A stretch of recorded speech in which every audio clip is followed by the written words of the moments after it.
Hello, I'm Charlotte Laceman. Welcome back to the Gothic Literary Society.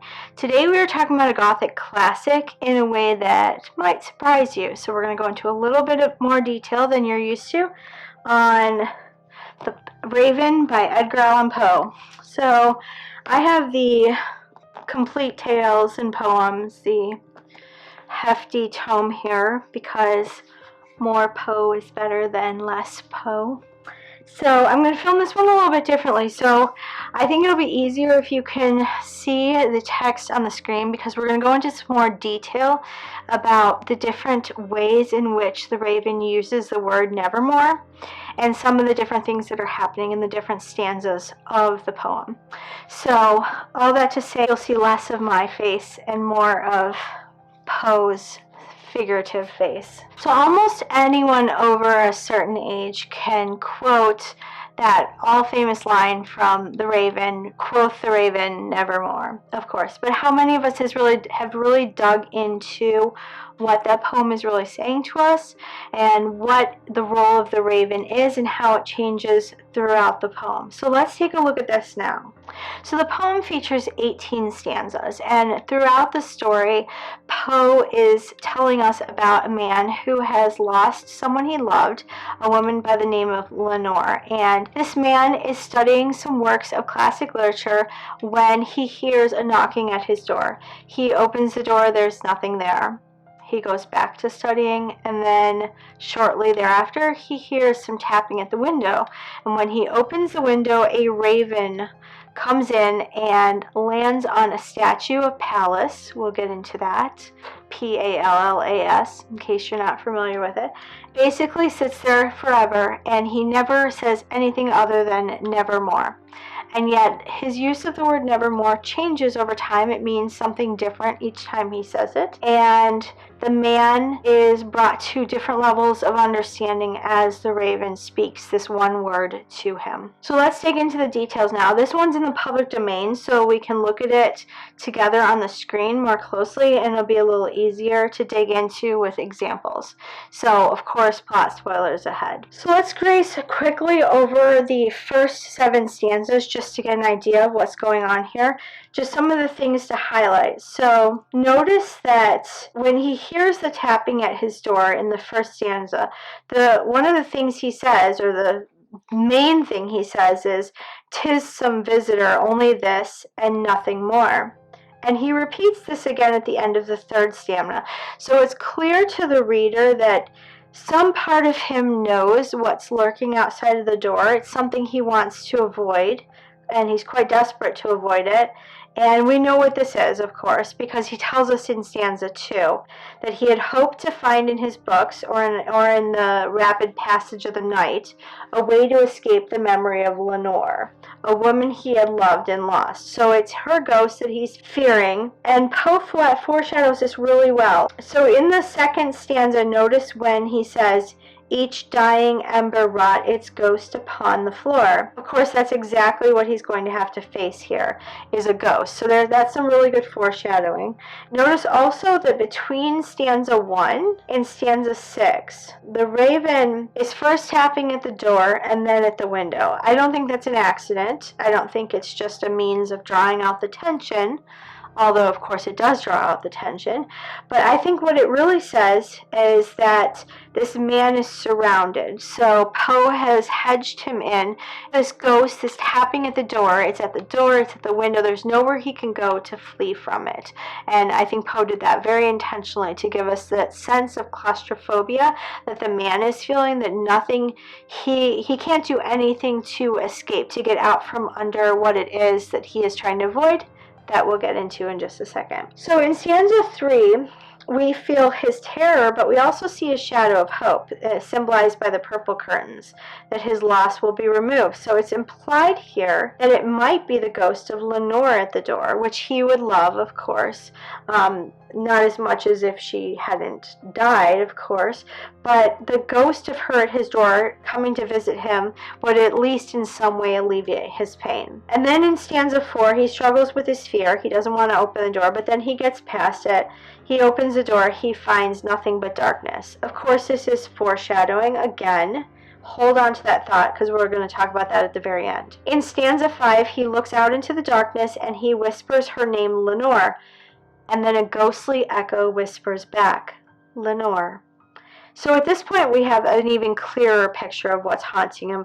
Of course, it's his memory. In stanza 6, he returns to his room and he hears the tapping again, this time at the window. And again, he tries to convince himself that it's only the wind. But in stanza 7, he opens the shutter, in flies the raven, and this raven takes up its position from which it oversees his movements. The raven sits on the bust of Pallas. We don't have a lot of time to get into that, but Pallas is generally thought to be the name that Athena gave to herself after she killed Pallas, so she assumed his name. Athena, of course, the goddess of wisdom and war. Pallas had raped her, and then she killed him and took his name for her own. Poe references this bust of Pallas 5 times throughout the poem, which is, of course, important. We won't have time to get into that right now, but feel free to research that one more and think about why Poe is using that bust of Pallas so prominently. What we are going to dig into more deeply, now that we've kind of set the stage, is the 6, I call it the 6 Nevermores. So this bird, this raven, only utters one word, nevermore. And yet he does so on 6 different occasions in the poem, and each one means something different. So let's look at each one. In stanza 8, he tells us that the bird came from night's Plutonian shore. Now, if you know anything about Pluto and the references to Pluto, that's a reference to the underworld, so the world of the dead. So this raven is a messenger sent to tell him of the dead. Now, if you know much about raven symbology, the raven is usually said to represent, among other things, prophecy, death, and wisdom, and kind of a sight into things in the spiritual world. So it's a perfect vehicle for what Poe is trying to convey here.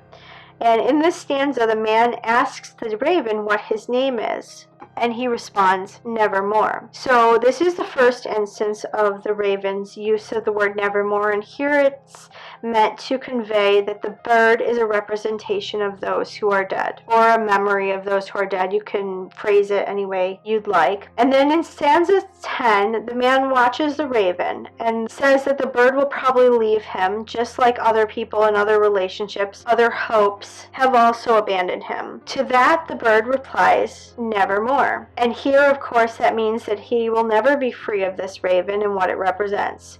And in this case, of course, it's not quite as positive a thing as it would have been if it had been Lenore. So fast forward to stanza 14.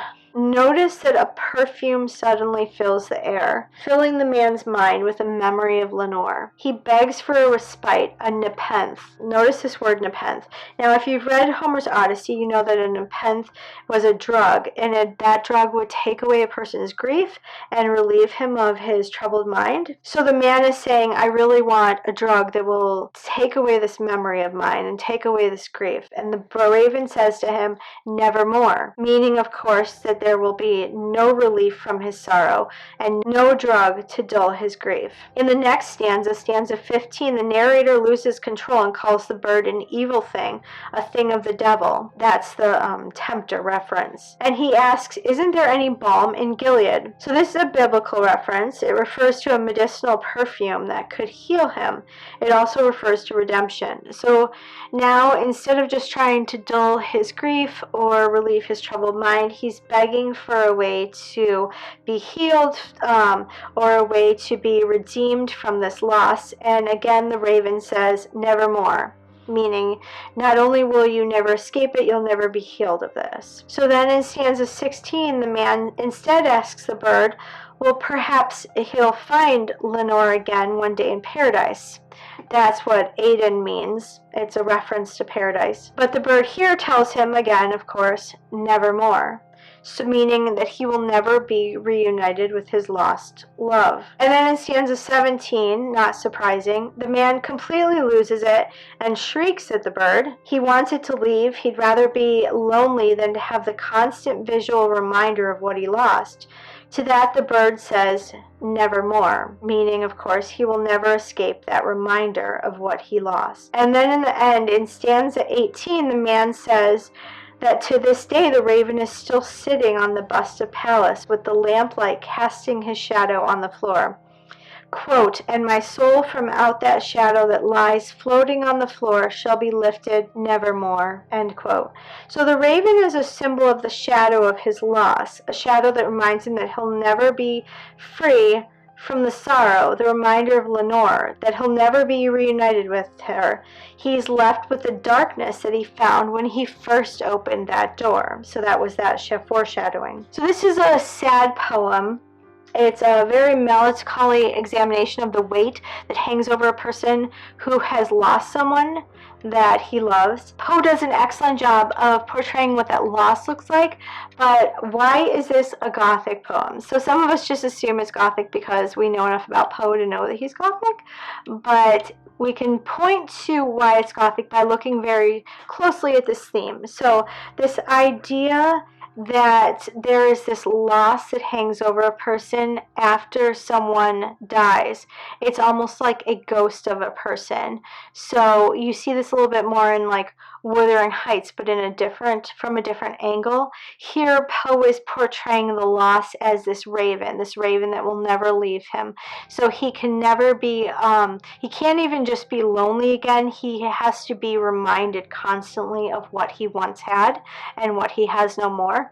And the idea of that is a very irrational theme. That's what makes it very Gothic. And it's very interesting, the use of this raven and the ghostly word Lenore that he hears at the beginning. It's a little bit of a psychological reference, but the use of the raven as a metaphor for that loss ties very closely into the very Gothic theme. So that is, of course, what makes it a Gothic book. So you could look at this even more closely. Like I said before, you could look at the references to the bust of Pallas and what the importance of each of those might be. And you could also look at the progression of this man's emotional responses. So very rich balance between sadness, despair, nearly hysteria, anger, a touch of hope when the purple curtains are rustling, a touch of hope that it might be Lenore at the door. So there's a very real mixture of emotional responses that all add up to what loss looks like. And Poe, in what is a relatively short poem, executes this very, very well. So it's very thorough. So feel free to dig into that more and let me know what you think of it. If you've read it before or you're rereading it, let me know what you like about the raven and what really speaks to you, or what you see in the poem that perhaps we didn't talk about today. So that's it for today. If you like this video, please give it a thumbs up. Don't forget to subscribe and ring that bell. That way you'll be notified every time I release a new video. I post videos every Friday. So until next time, stay undead, my friends.